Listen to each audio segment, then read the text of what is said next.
Olá, eu sou o professor Eustáquio do IFTM Campus Uberaba. Bem, o tema de hoje refere-se ao período de Dom João VI, de 1808 a 1821, também denominado de governo joanino. Dom Pedro I, o futuro imperador do Brasil, acompanha a família real e ele chega ao Brasil aos 10 anos de idade. O período joanino, que vai de 1808 até 1821, ele antecipa a independência do Brasil. Na verdade, ele dá início ao processo de emancipação política. Trataremos também sobre a independência do Brasil, um processo diferenciado em relação aos outros países da Europa, ou melhor, aos outros países da América Latina, e por que não dizer também do próprio Estados Unidos, e o primeiro reinado, o curto período de governo de Dom Pedro I, que vai de 1822 a 1830. Bem, e qual é o contexto externo? Por que a corte, por que a família real e toda a corte portuguesa se transfere para o Brasil? Vamos conhecer em que período foi, e os acontecimentos. Por que a família real se transfere?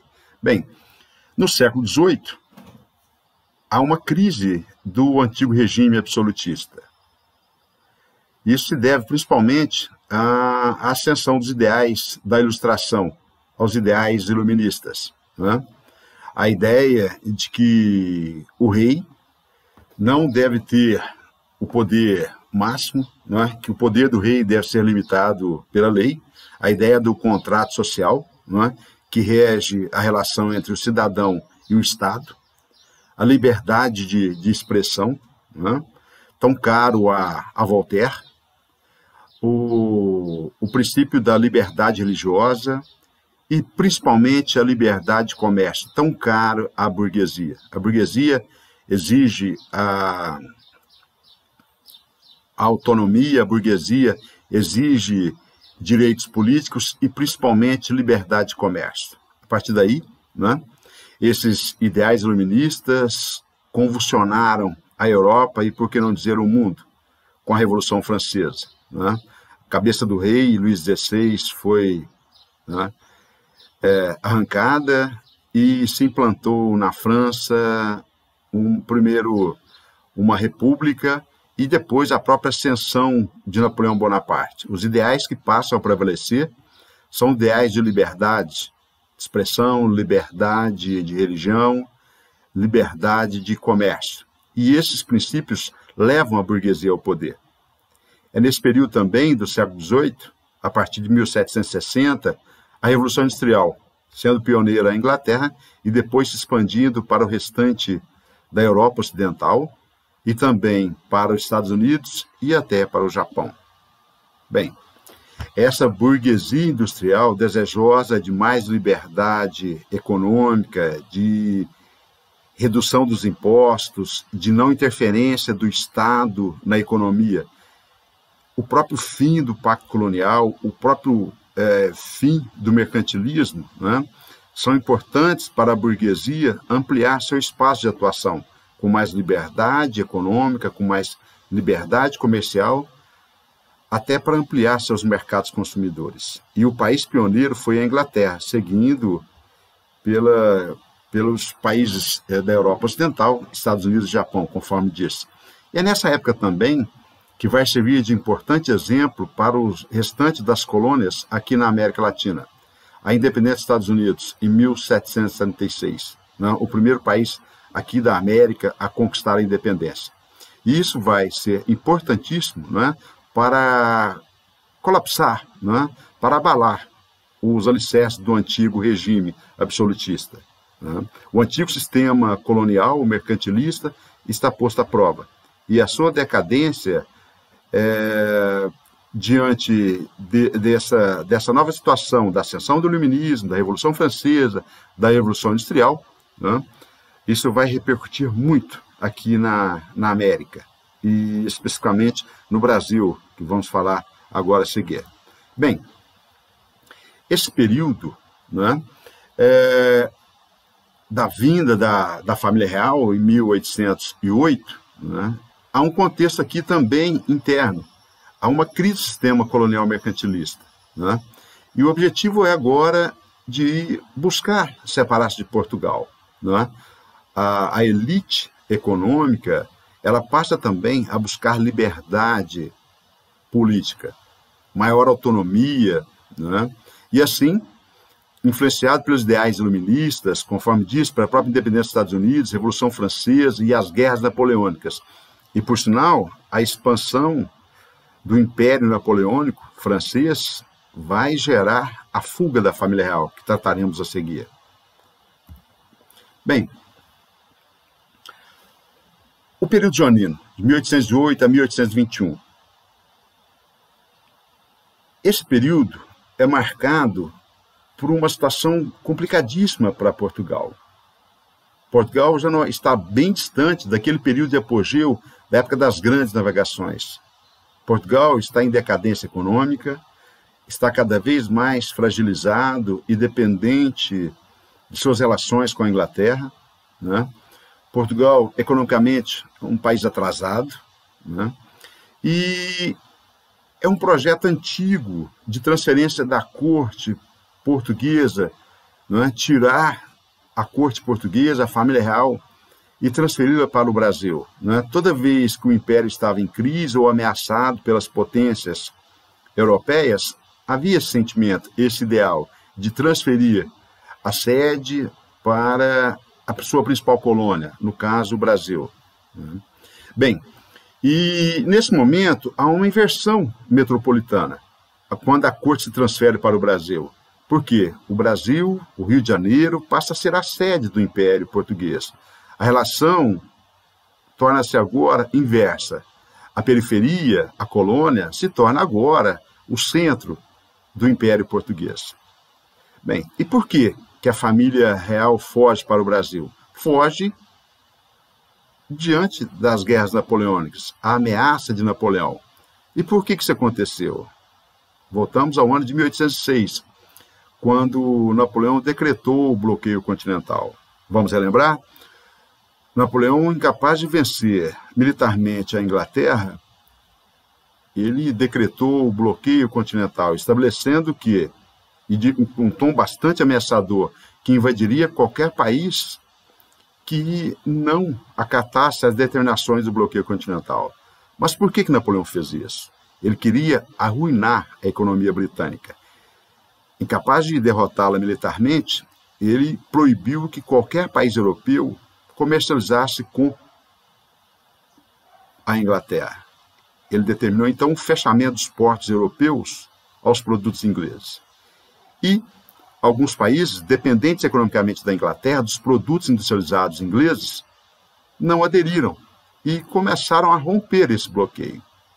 E assim Napoleão cumpre a promessa.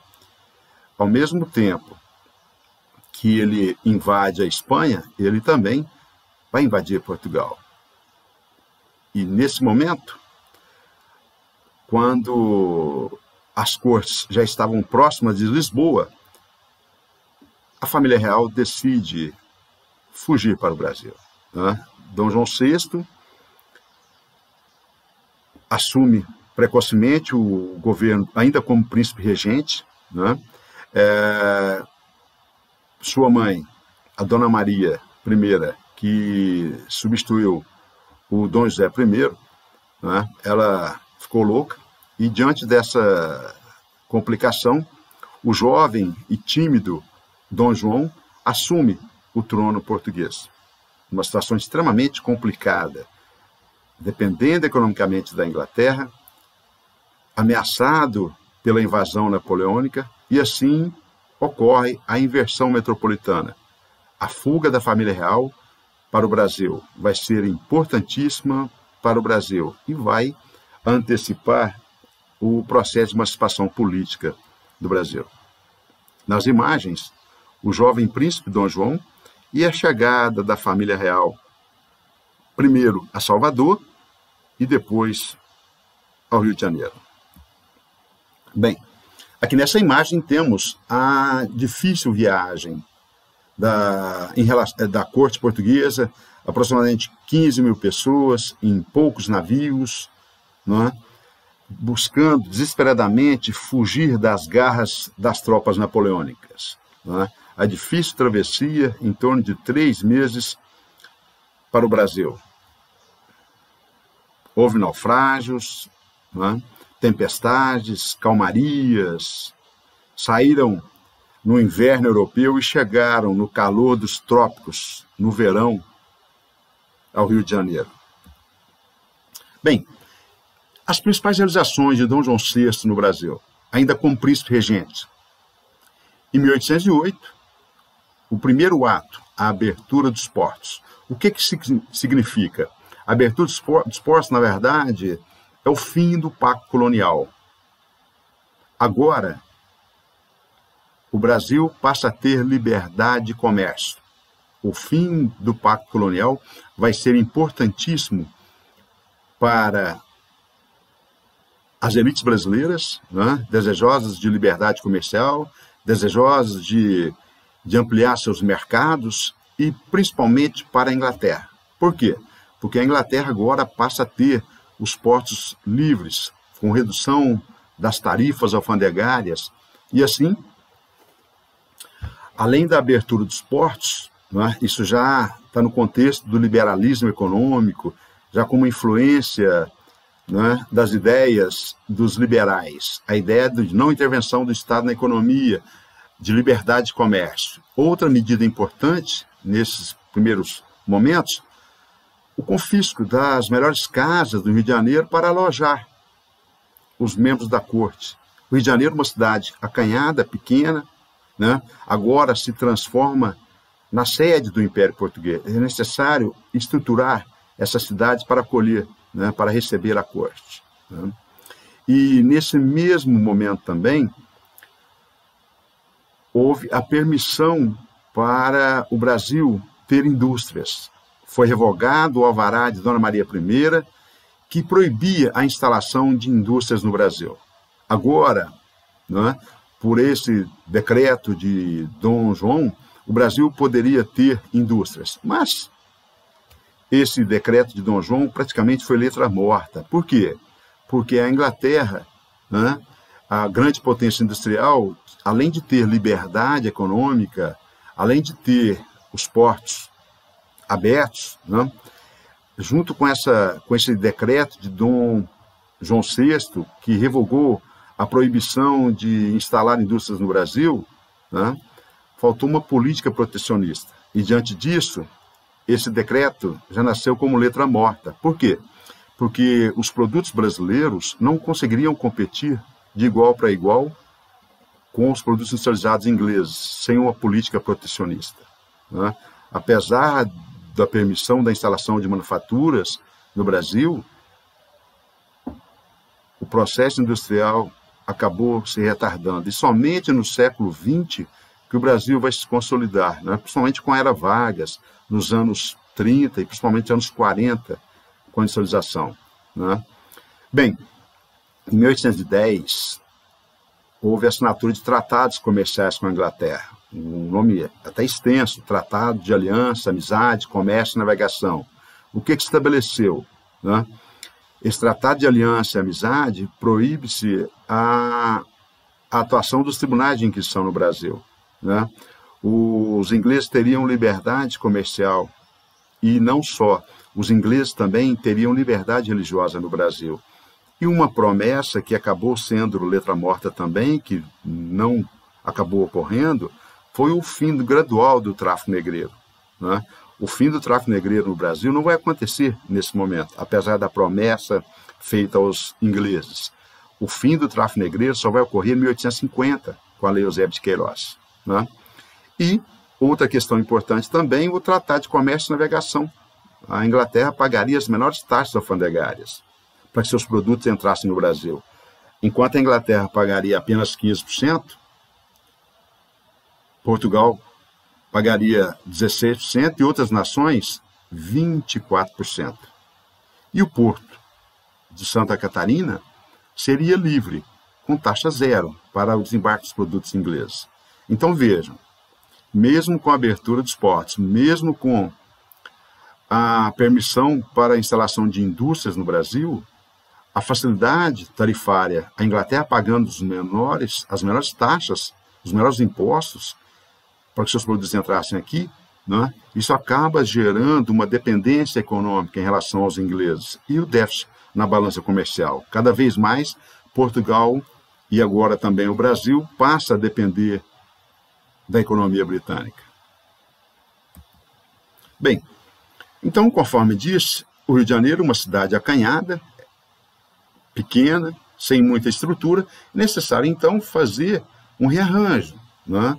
Melhorar a chamada infraestrutura da cidade e a modernização para criar um ambiente de corte, para receber essa nobreza portuguesa. Assim, milhares de livros foram trazidos juntos com a família real para a instalação da Biblioteca Real, hoje a Biblioteca Nacional. Um curso de Medicina e Direito, né, em Salvador e no Rio de Janeiro, o Teatro de São João, a Academia Militar para a Formação de Oficiais,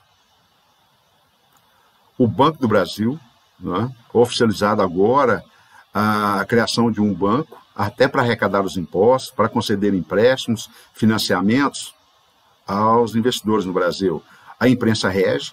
Até então, no Brasil era proibido a instalação ou a implantação de jornais. Né? Jornais no Brasil eram censurados, eram proibidos. Estabeleceu então agora a fundação da Gazeta do Rio de Janeiro. Obviamente, né, para publicar as notícias da corte e um órgão oficial. Obviamente, se é um órgão oficial, censurava-se todas as críticas ao governo de Dom João VI. Eram só notícias oficiais. Um jornal chapa branca, ou seja, favorável ao governo. O Museu Real e o Jardim Botânico. Até hoje, o belo Jardim Botânico no Rio de Janeiro, para aclimatar as plantas, os chás, as ervas medicinais no Rio de Janeiro. Bem, em 1815, voltando à Europa, já não tem mais ameaça napoleônica. E assim, os países vencedores, Inglaterra, Áustria, Rússia, Prússia, faziam um congresso de Viena, lá na Áustria. E o que estabeleceu nesse congresso de Viena, de 1814 e 1815? O retorno das monarquias absolutistas ao poder. A reconstrução do mapa europeu. E assim, as famílias absolutistas, as dinastias, as casas dinásticas que foram depostas por Napoleão Bonaparte, puderam voltar ao poder. E assim, por determinação do Congresso de Viena, e para permitir que a corte portuguesa, que a família real, que a Casa de Bragança continuasse no Brasil, Dom João, então, por decreto, por uma carta régia, estabeleceu que o Brasil seria elevado à condição de Reino Unido a Portugal e Algarves. Na prática, legitimou-se o Reino Unido. O Brasil agora, oficialmente, passava a ser a sede do Império Português. Provisoriamente, já era desde 1808, mas agora, oficialmente, o Brasil passa a ser a sede da corte portuguesa. Todo o Império Português passa a ser gerido, passa a ser administrado pelo Rio de Janeiro. Bem, em 1816, Dom João, para até criar esse ambiente de corte, vai atrair os intelectuais, os artistas franceses. Assim, vários intelectuais, artesãos, engenheiros, cientistas chegam ao Brasil, né? E assim, o principal deles é o Jean-Baptiste Debré, o grande pintor francês. Esses quadros, né, retratam o cotidiano dos escravos no Brasil, né? E nessa época também, o que está em voga é o neoclássico, ou o neoclassicismo, não é? Influência da arquitetura, da pintura, das artes plásticas greco-romanas, não é? Mais realista, não é? Ainda influência também do iluminismo. Bem, e quais as consequências da instalação da corte no Brasil? Os costumes importados da Europa, não é? O Brasil agora como sede do Império Português, da dinastia de Bragança, a elite brasileira passa a ganhar, inclusive, títulos de nobreza, passa a copiar os modelos de vestir, os hábitos, as etiquetas do antigo regime. Outra questão importante também, até para atrair simpatizantes, apoio e aliados, o Dom João VI passa a distribuir títulos de nobreza para a elite brasileira. E o próprio crescimento, ampliação do comércio, a atração de membros da corte portuguesa, de comerciantes ingleses, comerciantes reinóis portugueses, né? Há uma urbanização do Rio de Janeiro, há um crescimento populacional, né? Além disso, nesse ambiente de corte, né, amplia-se o aparato administrativo, né, com uma estrutura para arrecadar impostos. E com isso, criam-se vários cargos públicos, né, para a administração desse Império Português. Não se esqueçam que o Brasil agora é a sede do Império Português, né? É necessário criar órgãos públicos para administrar todo o Império Português e suas colônias. E até também para criar empregos para essa nobreza cortesã. E para sustentar toda essa estrutura, para a realização de todos esses órgãos que eu acabei de citar aqui, biblioteca, escolas de medicina, direito, teatro, academia militar, o Banco do Brasil, a imprensa, Museu Real, Jardim Botânico, aumentaram seus impostos, né? E outra questão importante também, que eu já disse, a inversão metropolitana. O Brasil passa a ser a sede do Império Português. Até mesmo a antiga metrópole passa a depender do Brasil, né? E assim, a antecipação do processo de independência, ou seja, a vinda da família real, tornou-se uma transição menos traumática para o processo de emancipação política. A emancipação política no Brasil não vai se dar só em 1822, com o 7 de setembro. É a partir de 1808, com a abertura dos portos, com a elevação do Brasil a Reino Unido e a estruturação da sede do Império Português. Bem,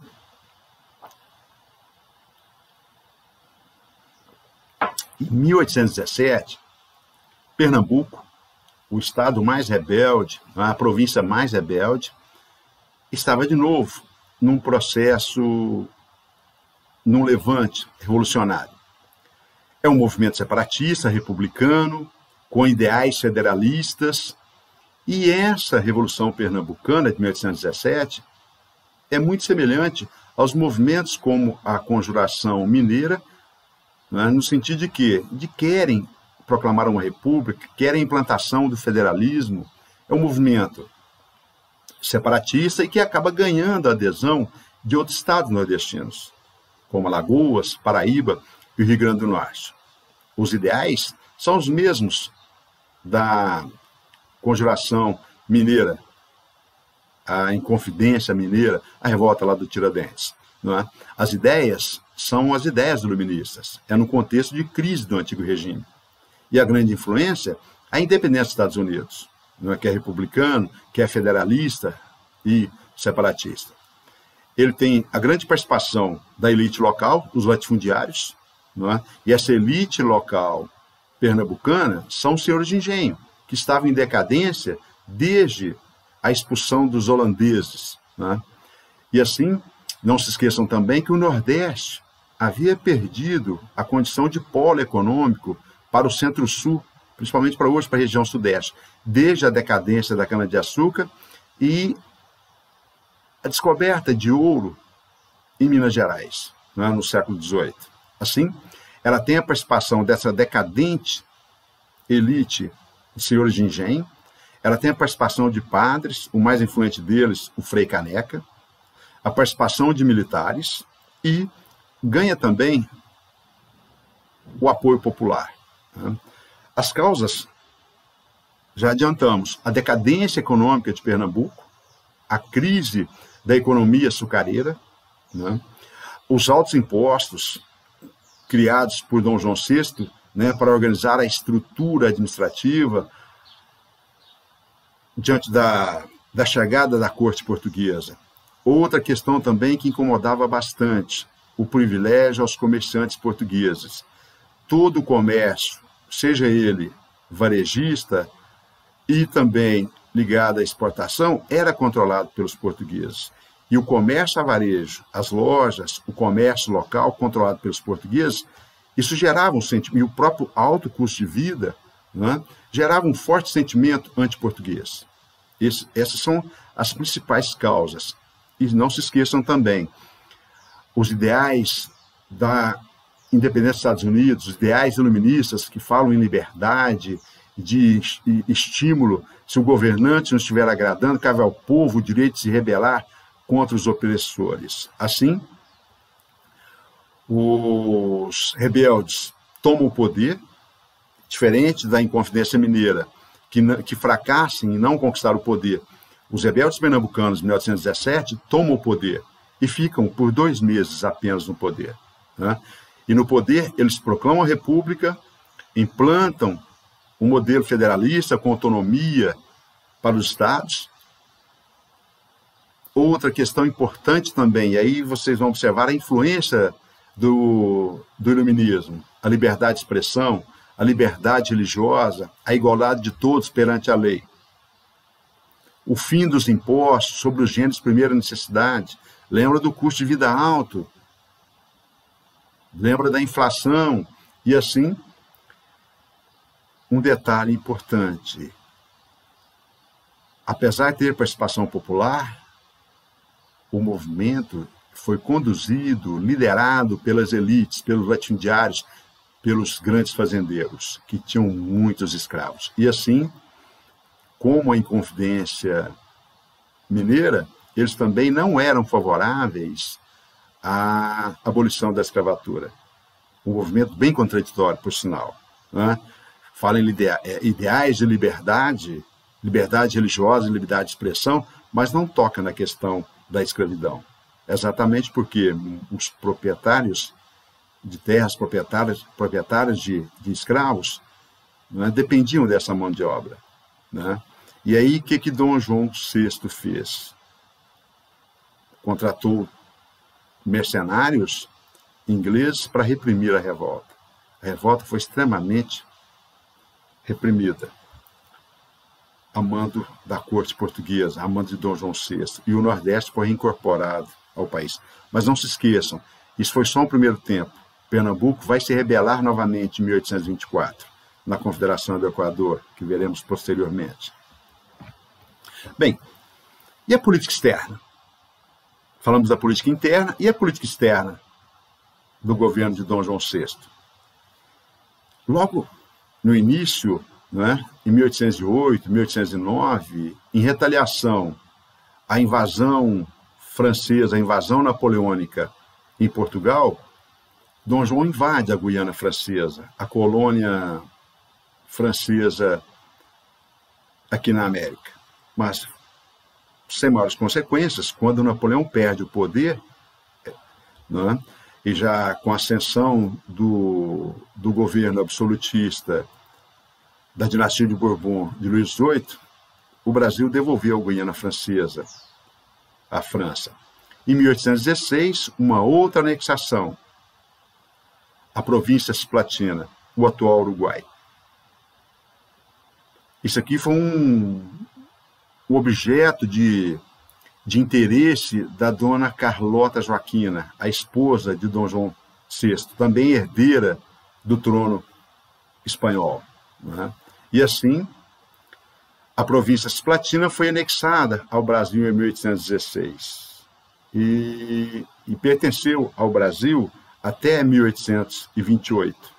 Já no governo de Dom Pedro I, já no Brasil independente, nós perdemos a Guerra da Cisplatina e a Cisplatina tornou-se um país independente com o nome de Uruguai. Isso em 1828. Depois falaremos, já no governo de Dom Pedro, sobre essa Guerra da Cisplatina. Bem, em 1820 vai acontecer a chamada Revolução Liberal do Porto. Porto, a segunda mais importante cidade portuguesa. Por que a revolta? Por que os portugueses, por que os comerciantes, a burguesia portuguesa se rebelou?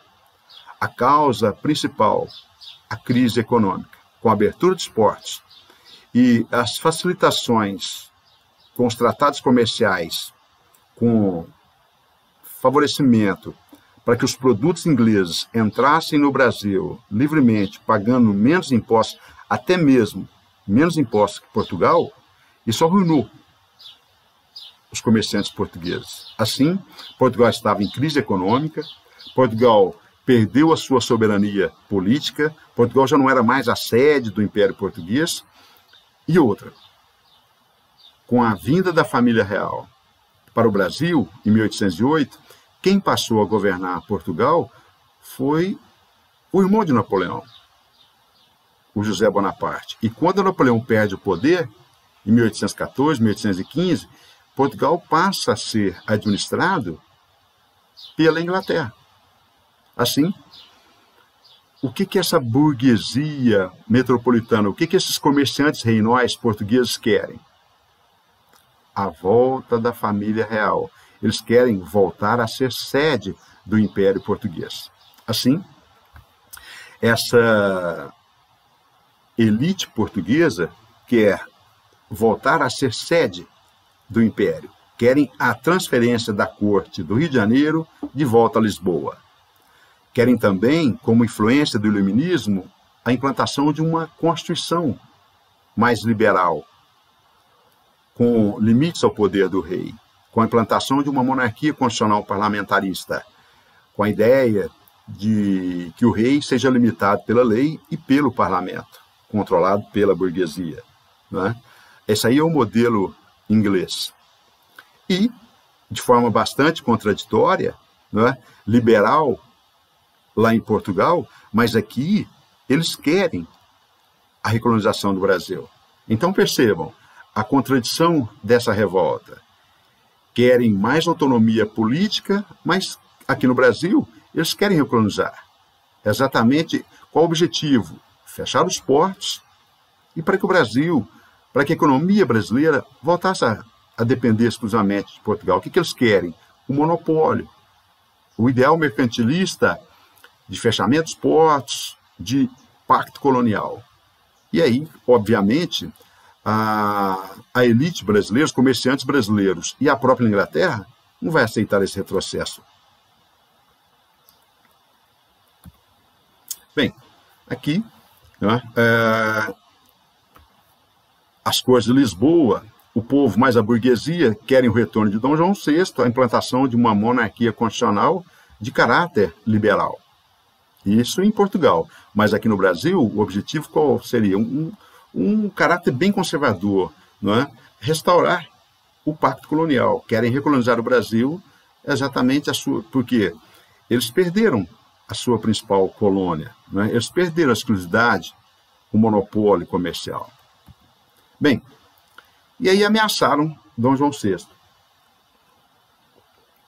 Se ele não voltasse para Portugal, eles iriam romper a ideia do Reino Unido.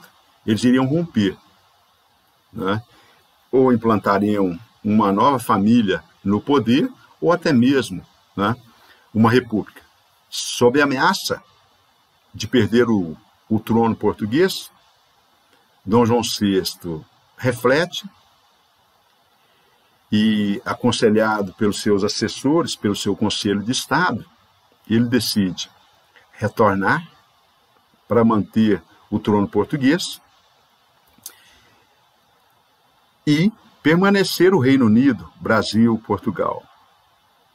E dá um recado para o filho. Pedro fica no Brasil, fica como regente, príncipe regente, obedecendo ao pai, Dom João VI, e assim volta para Portugal. E lá em Portugal é promulgada uma Constituição. Lá em Portugal se implanta uma monarquia parlamentarista, limitando os poderes de Dom João VI. E aqui, no Brasil, Dom Pedro, como príncipe regente, obedecendo ao pai em Portugal, obedecendo às cortes portuguesas, obedecendo ao parlamento português. Aqui, nessa imagem, o beijamão. Não é? Ao fim do expediente, Dom João VI recebia os cariocas, recebia a população brasileira e ouvia os pedidos, os anseios da população brasileira. Bem, 1821, 1822, o processo de independência do Brasil. O parlamento, atendendo às determinações da Revolução Liberal do Porto, essas cortes portuguesas querem recolonizar o Brasil e exigem a volta do príncipe Dom Pedro, que ficou no Brasil. Né? Qual que é o pretexto? Que ele deveria complementar os estudos, que ele deveria voltar para Portugal para se preparar para suceder o pai, Dom João VI. Bem, e assim, em janeiro de 1822, Dom Pedro se aproxima da elite brasileira, articulada aí por José Bonifácio, um importante articulador do processo de independência do Brasil, e assim ele é aconselhado a ficar no Brasil. Dom Pedro, aconselhado até pelo Dom João VI e apoiado pela elite brasileira, decide permanecer no Brasil. O 9 de janeiro de 1822, conhecido como Dia do Fico, ele contraria os interesses do parlamento português, das cortes portuguesas. Tá? As elites brasileiras, os latifundiários brasileiros percebem que se Dom Pedro voltasse para Portugal, correria-se o risco do Brasil ser recolonizado. E qual foi o conselho de Dom João VI ao imperador Dom Pedro? Se a independência do Brasil ocorresse, que fosse ele o líder. Não deixasse para nenhum aventureiro brasileiro, porque aí eles continuariam aliados. Né? E isso vai ser importante. A continuidade de Dom Pedro no Brasil vai ser essencial para a continuidade do processo de independência, do processo de emancipação política do Brasil. Porque se ele voltasse, atendendo às determinações do parlamento português, se ele voltasse para Portugal, o Brasil seria recolonizado e haveria guerra de independência. Né? Porque a elite brasileira não aceitaria esse retrocesso de recolonização. Assim, em maio de 1822, através de um decreto de Dom Pedro, ele estabelece o cumpra-se. O que é isso? Que todas as determinações das cortes portuguesas, do parlamento português, só valeriam no Brasil com anuência, com autorização, com cumpra-se de Dom Pedro. Aqui percebe-se claramente que ele vai buscando autonomia em relação aos portugueses. Em junho de 1822, Dom Pedro convoca, o príncipe Dom Pedro convoca os deputados brasileiros que estavam em Lisboa para que viessem, para que retornassem ao Brasil e para que eles elaborassem em Assembleia Constituinte a nova Constituição do Brasil. Percebam que Dom Pedro, desde janeiro, com o Dia do Fico, o cumpra-se e a convocação de uma Assembleia Constituinte, o que ele está construindo? O processo de emancipação política, o processo de independência. Agosto de 1822, tropas portuguesas, militares portugueses, chegam ao Brasil, né, para obrigar o retorno de Dom Pedro a Portugal, atendendo a determinações do parlamento português.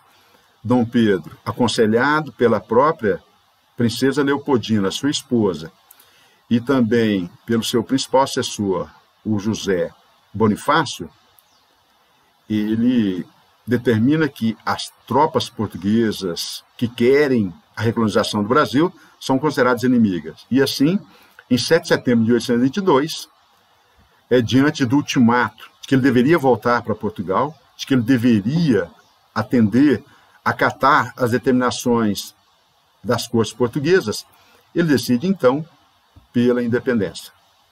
A independência do Brasil é retratada, né, nos livros didáticos pelo esquadro do Pedro Américo, né, Independência ou Morte. Esse quadro foi pintado em 1888 às margens do Ipiranga, né? Ele exalta a figura do imperador, né? Na verdade, o Pedro Américo ele não estava presente e foi esse quadro, né, exaltando o ideal, né, de líder da independência, né, exaltando a figura imponente do Dom Pedro I, mas não retrata a realidade do que foi realmente o momento. Porque o processo de independência do Brasil ele foi bastante acanhado e limitado. Bem, em dezembro de 1822, no Rio de Janeiro, ele é coroado imperador com o título de Dom Pedro I no Brasil, né? Mas vamos aqui agora estabelecer algumas reflexões sobre a independência do Brasil. Eu diria que foi apenas um processo de emancipação política, um processo bem conservador. Na verdade, foi uma costura política entre a elite brasileira, a burocracia que permaneceu no Brasil, a burocracia cortesã e os interesses de Dom Pedro, né? Por quê? As estruturas sociais e econômicas permaneceram as mesmas. A economia permaneceu plantation. As grandes propriedades, agroexportadoras, o latifúndio. Então, o que mudou? O Brasil continuou dependendo economicamente da Inglaterra, né? E para que os ingleses reconhecessem a independência do Brasil, os tratados comerciais de 1810 foram renovados, abertura dos portos, né? A Inglaterra ganhando os benefícios das tarifas, né, mais baixas. E isso, né, o processo de independência, ele excluiu a maioria da população brasileira, né? Em momento algum se preocupou ou se pensou em abolir a escravidão, né? Havia até um anseio do Zé Bonifácio que essa escravidão acabasse de forma gradual e lenta, né, para que não prejudicasse os interesses dos latifundiários, né? Se vocês observam que a independência do Brasil em 1822, ela não transformou o Brasil num país independente economicamente, né? Ele continuou dependendo, né, da Inglaterra, né, e continuou dependendo do latifúndio e da escravidão. E depois veremos com a nova Constituição do Brasil, a elite continuou mandando e as classes populares continuaram excluídas do processo. Então, não houve nenhuma participação popular, né? Na verdade, o processo de independência, que começou lá em 1808, com a vinda da família real, foi um processo de transição e muito mais pacífico, se comparando com os países aqui da América, em que ocorreram guerras de independência contra as tropas enviadas pela metrópole, né? E enquanto os países da América Latina se fragmentaram em termos territoriais, né, essa continuidade e até mesmo a liderança de um herdeiro do trono português, agora imperador do Brasil, o Dom Pedro I, né, esse processo foi muito mais tranquilo, muito menos radical do que se comparar com os da América Latina. E isso explica também por que o Brasil manteve-se a unidade territorial, né? E manteve-se também a monarquia. O Brasil foi praticamente o único país a adotar uma monarquia nos moldes europeus, né? O México teve uma curta experiência, o Haiti também teve uma curta experiência monárquica e logo depois consolidada a república. E o Brasil não. O Brasil tem uma longa monarquia. Bem, então, sem participação popular liderada por uma elite que mantiveram seus privilégios, né? Na verdade, o processo de emancipação política, o processo de independência, foi para atender os interesses de Dom Pedro e das elites brasileiras, né? Que mantiveram seus interesses, e o ponto positivo disso é que evitou-se uma fragmentação territorial do Brasil, né? O Brasil manteve-se com as dimensões continentais. Então, cabe a pergunta: liberdade e independência para quem? Não foi para o povo, e sim para as elites e para o próprio imperador Dom Pedro. Bem, agora trataremos do curto período de governo de Dom Pedro I, conhecido como o primeiro reinado, de 1822 a 1831. Conforme já adiantamos, a independência do Brasil, esse novo país independente, né, não mudou nada em termos socioeconômicos, né? Permaneceram-se as estruturas de uma economia de plantation, o latifúndio, a monocultura, de exportação e a escravidão. Bem, agora é necessário, né, estabelecido o ato, lá em dezembro, Dom Pedro coroado imperador, em setembro de 1822, decretado o processo de independência, é necessário agora combater os portugueses, né, que não aceitaram a independência. Algumas guerras de independência aconteceram no Brasil, e os focos de maior resistência ocorreram na Bahia e no Pará, quando comerciantes e militares portugueses não acataram as ordens de Dom Pedro e não reconheceram a independência. Na própria província da Cisplatina, anexada pelo Dom João VI, né, iniciou-se uma guerra. E essa guerra tem teor separatista. O que Dom Pedro fez, então? Como ainda não tínhamos uma estrutura militar bem organizada, ele contratou tropas de mercenários ingleses, liderados por Lord Cochrane, para combater esses rebeldes.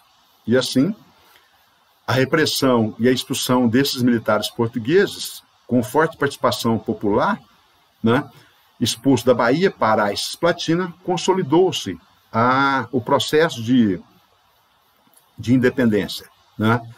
E para isso, para pagar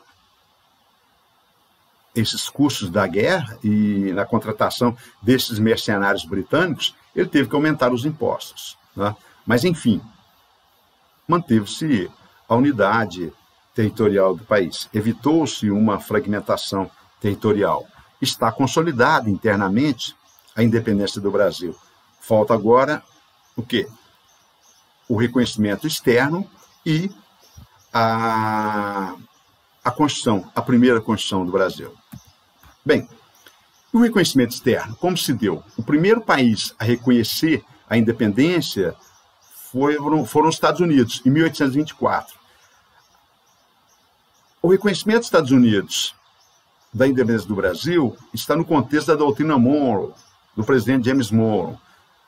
Relembrando a frase, a América para os americanos. O que os Estados Unidos queriam com isso? Os Estados Unidos determinaram que havia chegado o momento de emancipação política, para que os países europeus reconhecessem a autonomia dos países da América. Os Estados Unidos determinaram agora que não aceitariam mais domínio europeu sobre os países americanos. E esse reconhecimento foi importante, não é? Essa América para os americanos, na verdade, é entendido como a América para os norte-americanos. O que os Estados Unidos queriam agora? Né? O jovem país independente já buscavam ampliar mercados consumidores, já buscavam maior autonomia política e maior controle econômico sobre os recém-países independentes aqui da América. E agora faltava o reconhecimento de Portugal. Não se esqueçam que, nesse momento, quem está governando Portugal é Dom João VI, pai de Dom Pedro I. Uma guerra não seria interessante entre os dois países. Assim, por intermediação do governo inglês, Portugal reconheceu a nossa independência. Dom Pedro I, o imperador do Brasil, concedeu um título simbólico a seu pai, Dom João VI, né, como o imperador perpétuo do Brasil, né? Mas não se esqueçam, o Brasil pagou uma indenização de 2 milhões de libras esterlinas, uma fortuna para a época, dinheiro que o Brasil não tinha. Quem fez o empréstimo? O governo britânico. Então, na verdade, a independência do Brasil, para que os portugueses reconhecessem a independência do Brasil em 1825, o Brasil comprou a independência. As dívidas de Portugal foram abatidas, né? E essa dívida de Portugal passou para o Brasil. Assim, outra questão importante também, as colônias portuguesas na África, que tinham relações próximas com o Brasil, como Angola e Moçambique, né, que queriam a manutenção do Reino Unido entre Brasil, Angola e Moçambique, Dom Pedro I, né, o Brasil abriu mão dessa parceria com Angola e Moçambique. E a Inglaterra foi o terceiro país a reconhecer a independência, né? E isso foi importante. Por quê? A Inglaterra emprestou dinheiro, os 2 milhões de libras, para que o Brasil pagasse a Portugal.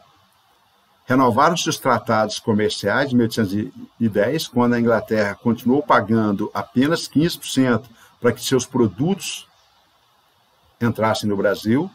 E Dom Pedro também prometeu aos ingleses acabar com o tráfico negreiro. Promessa não cumprida. Tanto é que, relembrando, o fim do tráfico negreiro só vai acabar em 1850, com a lei Eusébio de Queiroz. Mas pergunta-se, por que os ingleses estão tão interessados em acabar com o tráfico negreiro? Obviamente, eles já haviam feito a Revolução Industrial. O que eles querem com isso? Ampliar mercados consumidores, já que o escravo ele não compra, ele não é mercado consumidor, ele não é cliente. Então, o que a Inglaterra quer consolidar? A mão de obra assalariada para ampliar seus mercados consumidores. Bem, então vejamos, a independência do Brasil não se transformou em autonomia econômica, não é? Por quê? Porque o Brasil, logo nesse momento, né, ao ter que pegar empréstimos com a Inglaterra para pagar a Portugal o reconhecimento da independência, evitar uma guerra contra Portugal, a concessão de facilidades e privilégios alfandegários para os ingleses, isso acaba limitando a economia brasileira. Isso acaba gerando déficit na balança comercial e dívidas para os ingleses. E, recordando, mesmo com o país independente, economicamente, continuávamos dependendo dos produtos ingleses. Bem, lá em 1822, quando Dom Pedro, ainda como príncipe regente, né, convoca os deputados brasileiros que estavam em Lisboa, na época ainda do Reino Unido, para que eles viessem ao Brasil, para que em Assembleia Constituinte elaborassem a nova Constituição, o projeto ficou pronto, né? E esse projeto, elaborado em 1823, ficou conhecido como a Constituição da Mandioca. E já adianto, esse projeto, essa Constituição da Mandioca, organizado pelo grupo do Partido Brasileiro, ele foi um projeto frustrado. e explico por quê. Porque aqui já há um embate entre brasileiros e portugueses. A elite brasileira, representada pelos deputados brasileiros, ela procurou limitar os poderes de Dom Pedro.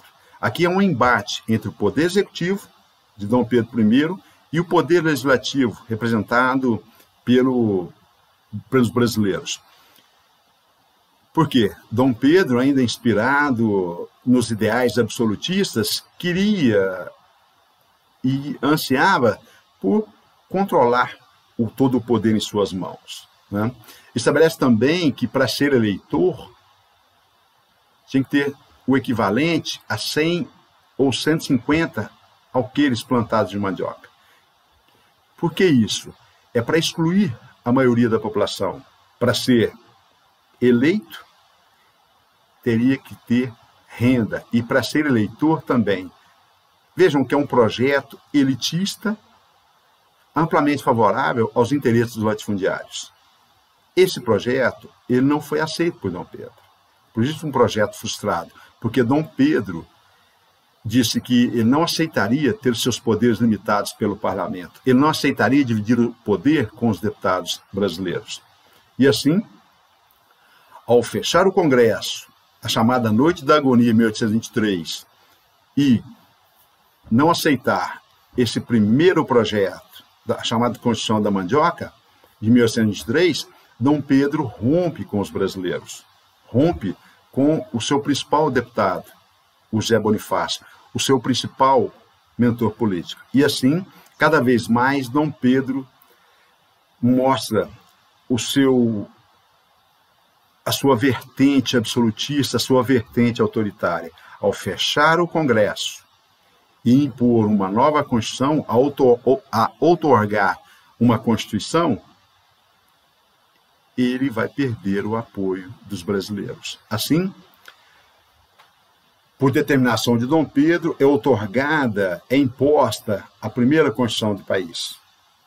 Então, vejam que esse projeto dos deputados brasileiros não foi aceito. E aí ele impõe a Constituição. É diferente uma Constituição promulgada, que é amplamente discutida e amplamente votada pelos representantes do povo, elaborada pelos deputados. E essa primeira Constituição do Brasil, a de 1824, a que valeu realmente, a oficial, ela foi imposta, ela foi outorgada pelo próprio Poder Executivo. Portanto, ela tem viés autoritário, né? Estabelece, né, agora, inspirado nos ideais iluministas, uma monarquia constitucional. Estabelece que o rei ele tem princípios a respeitar, a lei, a Constituição, a Carta Magna.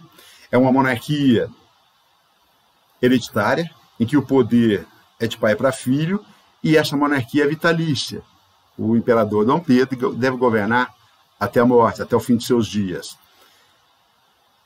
Estabelece também o catolicismo como religião oficial. Outros cultos são proibidos, né? E é importante dizer que estabelece também o padroado. Tem religião oficial, é religião de Estado. Pelo padroado, o próprio imperador é que nomeia os bispos para cada diocese, e o clero católico é como se fossem funcionários públicos, funcionários do Estado, pagos pelo Estado brasileiro. E pelo beneplácito, o que significa isso? Pelo beneplácito, todas as bulas papais, todas as ordens, as leis do Vaticano só valeriam no Brasil com autorização, com a complacência, com a anuência, com o beneplácito do imperador Dom Pedro. Então, a igreja passa a ser atrelada ao Estado. O casamento e o batismo são documentos elaborados pela igreja, né, e não pelo Estado brasileiro. Outra característica dessa Constituição brasileira, dessa primeira Constituição de 1824, é que o voto não é secreto, o voto é aberto. No dia da eleição, o eleitor é obrigado a exclamar em voz alta o seu voto. o seu voto. Isso é complicado, né? Porque, ao não ser secreto, ele perde autonomia e liberdade para escolher o seu eleito, o seu representante. O voto também, ele é indireto, em 2 níveis. E o voto é censitário, conforme já uma influência da Constituição anterior ao projeto da Mandioca. O voto é censitário. Para ser eleitor, você tem que ter uma renda equivalente a 100 mil réis. Algo equivalente a 150 alqueires, a renda equivalente a 150 alqueires plantados de mandioca. Quem era eleitor no país? Apenas a elite. E para ser eleito deputado, você tinha que ter equivalente a 200 mil réis. E para ser eleito senador, algo equivalente a 400 mil réis. Ou seja, apenas a elite econômica do país. Outra característica exclusiva nessa Constituição, a divisão entre 4 poderes. Ela contraria os interesses, ou melhor, as determinações lá do Montesquieu, o princípio da divisão dos 3 poderes de Estado, que no Brasil são 4. O executivo, o governo exercido pelo imperador Dom Pedro e seus ministros, o legislativo, deputados e senadores, o poder judiciário, juízes e tribunais nomeados pelo próprio imperador, e o poder exclusivo do imperador e o seu conselho de Estado, o poder moderador, né? Na verdade, o poder moderador dá poder absolutista a Dom Pedro. Apesar de ser uma monarquia constitucional, na verdade, o poder moderador limita a autonomia do legislativo e do judiciário. Por quê? Dom Pedro já controla o poder executivo e controlando também o poder moderador, ele vai controlar, ele vai nomear e demitir juízes, ele tem o poder de fechar o Congresso, ele tem o poder de convocar eleições. Então, na prática, com o poder moderador, dá o poder absolutista ao imperador Dom Pedro. Esta imagem, né, essa caricatura de Dom Pedro, ele montado no povo, arrastado por uma corrente, aí, uma bola, lembrando a escravidão, e a Constituição para o povo, que emana do povo, não era uma democracia, porque o povo não votava, né? Porque falava que todos os direitos são iguais, mas a maioria da população não tinha a liberdade.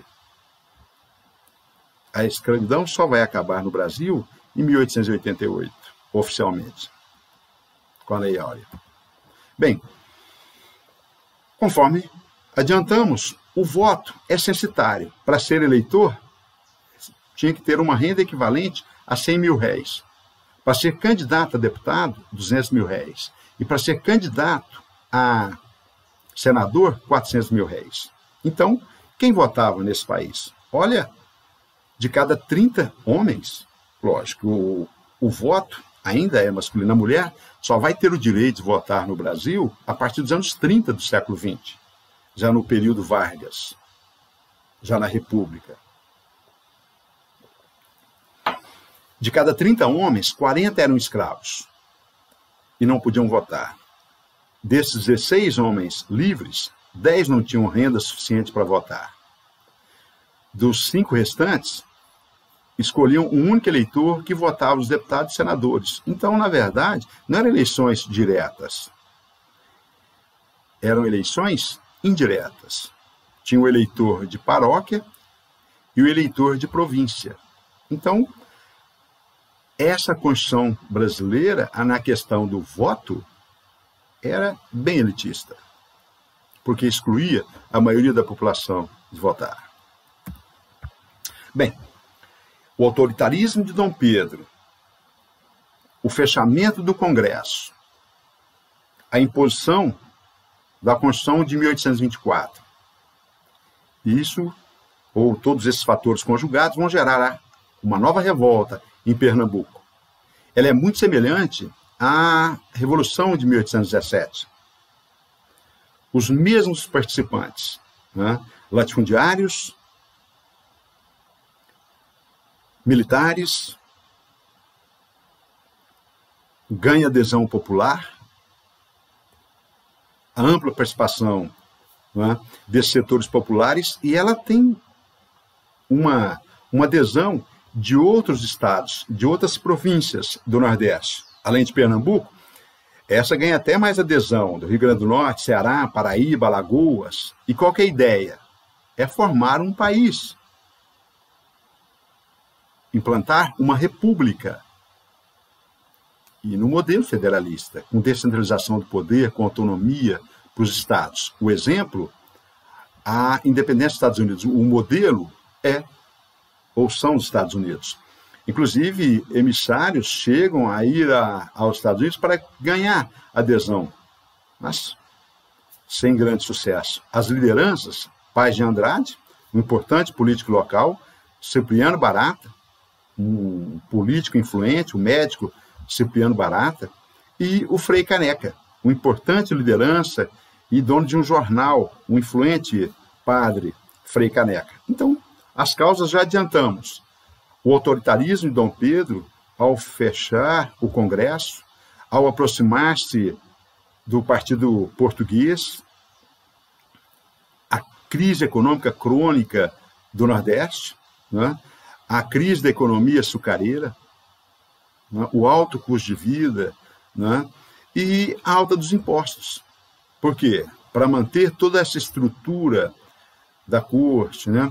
Para combater esses rebeldes portugueses que não aceitaram a independência do Brasil, a contratação de mercenários, até para reprimir essas revoltas, tudo isso tem um custo, né? E assim, o Nordeste quer se separar. A revolta foi violentamente reprimida, né, por Dom Pedro. Novamente, os mesmos mercenários que foram contratados para reprimir a revolta de 1817, eles voltam ao país. E aí, isso tem um custo. Dom Pedro tem que aumentar os impostos, e o principal líder do movimento, o Frei Caneca, foi executado. E isso, né, abala o prestígio de Dom Pedro. Mandar enforcar, né, o principal líder do movimento é complicado, porque ele era um líder religioso, uma figura bem carismática. E não encontraram nenhum carrasco que teve coragem de enforcar. E aí, Dom Pedro, até aconselhado pelos seus assessores, seja nobre, perdoa o Frei Caneca, perdoa o padre. Dom Pedro não, ele vai ser executado. E acabou sendo fuzilado. A execução de Dom Pedro, a repressão violenta e o próprio desgaste diante do autoritarismo, que Dom Pedro não soube conciliar, pacificar o país para atrair o apoio do Nordeste. E aí, a ferro e fogo, ele reprimiu a revolta. E o Nordeste foi reincorporado ao Brasil. Nessas imagens, né, a bandeira da Confederação do Equador, né, religião, independência, união e liberdade. E aqui a execução do Frei Caneca, quando ele foi executado. Isso desgasta enormemente a imagem de Dom Pedro diante da população brasileira. Bem, já finalizando, depois de pouco tempo no poder, Dom Pedro, né, logo a princípio, já encontra dificuldades, né, na gestão dos negócios do Brasil, né? Principalmente porque os produtos brasileiros de exportação estão com os preços baixos na Europa. Os empréstimos para pagar a independência do Brasil, os 2 milhões de libras esterlinas que a Inglaterra emprestou para pagar a Portugal o reconhecimento de nossa independência. Os déficits na balança comercial, não? A facilidade da Inglaterra pagando as melhores taxas alfandegárias, ao importar produtos industrializados e os produtos brasileiros de exportação em baixa no mercado externo, aliado às despesas militares para contratar mercenários e reprimir as revoltas internas, isso desgasta muito as finanças brasileiras. E cada vez mais, diante dessas dificuldades, Dom Pedro aumenta os impostos. E isso desgasta, não é? Isso abala o prestígio dele com a população brasileira. Outra questão importante, morre Dom João VI em Portugal.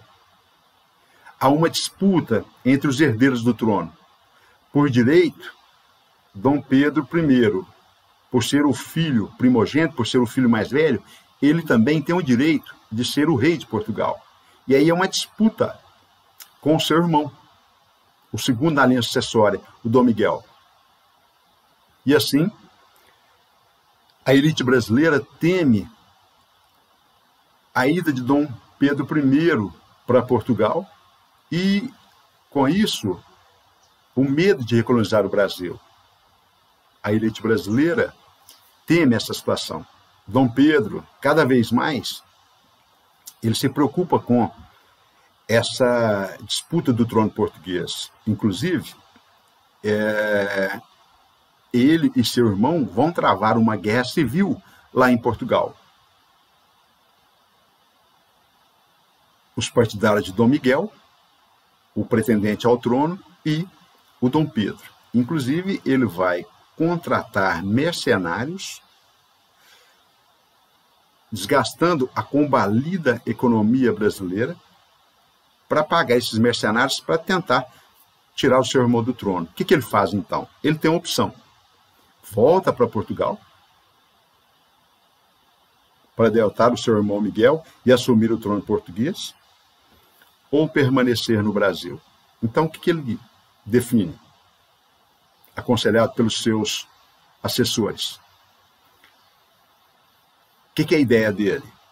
Manda a sua filha mais velha, a Maria da Glória, para governar Portugal e obedecendo ao próprio Dom Pedro, que decide permanecer no Brasil. Não é? Lá em Portugal, ele consegue derrotar o seu irmão,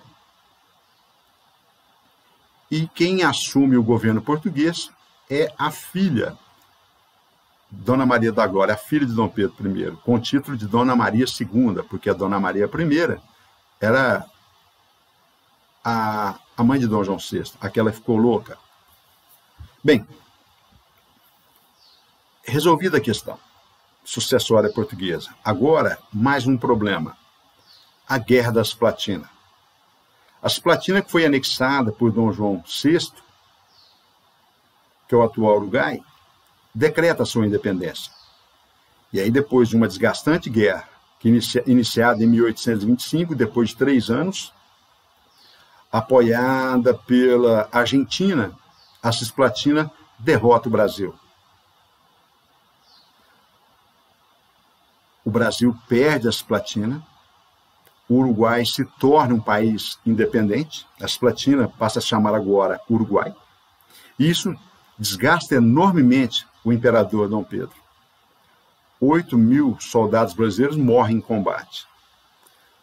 3 anos de guerra, gastos inúteis, empréstimos britânicos, contratação de mercenários e uma derrota para a Argentina e o Uruguai.